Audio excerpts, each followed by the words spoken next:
जो चाहोगे सो पाओगे। हम चाहते तो बहुत कुछ है पाने की, पर इसमें सफल नहीं हो पाते। क्या कोई ऐसी तकनीक या विधा है जिससे कि हम जो पाना चाहते हैं उसे हासिल कर पाएँ? हाँ, एक ऐसी विधा है जिसका ज्ञान बहुत कम लोगों को है और 100 में से केवल 2-3 लोग ही इसे सीख पाते हैं। क्या आप उन 2-3 लोगों में से हो जो इसकी काबिलियत रखते हैं? आज ये कहानी आपकी आंखें खोल देगा और आपको असीम ज्ञान देगा जिसका उपयोग बहुत कम लोग ही कर पाते हैं। जो चाहोगे सो पाओगे। एक साधु घाट किनारे अपना डेरा डाले हुए था। वहाँ वह धुनी रमा कर दिन भर बैठा रहता और बीच बीच में ऊंची आवाज़ में चिल्लाता, जो चाहोगे सो पाओगे, जो चाहोगे सो पाओगे। उस रास्ते में गुजरने वाले लोग उसे पागल समझते थे। वे उसकी बात सुनकर अनसुना कर देते और जो सुनते वो उस पर हंसते। एक दिन एक बेरोजगार युवक उस रास्ते पर गुजर रहा था। साधु की चिल्लाने की आवाज़ उसके कानों में भी पड़ी, जो चाहोगे सो पाओगे, जो चाहोगे सो पाओगे। ये वाक्य सुनकर वह युवक साधु के पास आ गया। उससे पूछने लगा, बाबा आप बहुत देर से जो चाहोगे सो पाओगे चिल्ला रहे हो। क्या आप सच में मुझे वो दे सकती हो जो मैं पाना चाहता हूँ? साधु बोला, हाँ बेटा, लेकिन पहले तुम मुझे ये बताओ कि तुम पाना क्या चाहते हो। बाबा मैं चाहता हूँ कि एक दिन मैं हीरो का बहुत बड़ा व्यापारी बनूँ।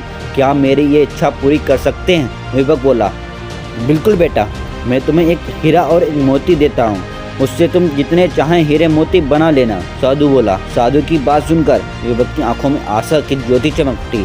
फिर साधु ने उसे अपनी दोनों हथेलियां आगे बढ़ाने को कहा। युवक ने अपनी हथेलियां साधु के सामने कर दी। साधु ने पहले उसकी एक हथेली पर अपना हाथ रखा और बोला, बेटा ये इस दुनिया का सबसे अनमोल हीरा है, इसे समय कहते हैं। इसे जोर से अपनी मुट्ठी में जकड़ लो, इसके द्वारा तुम जितने चाहें उतने हीरे बना सकते हो। इसे कभी अपने हाथ से निकलने मत देना। फिर साधु ने अपना दूसरा हाथ युवक की दूसरी हथेली पर रखकर कहा, बेटा ये दुनिया का सबसे कीमती मोती है, इसे धैर्य कहते हैं। जब किसी कार्य में समय लगाने के बाद भी वांछित परिणाम प्राप्त ना हो तो इस धैर्य नामक मोती का धारण कर लेना।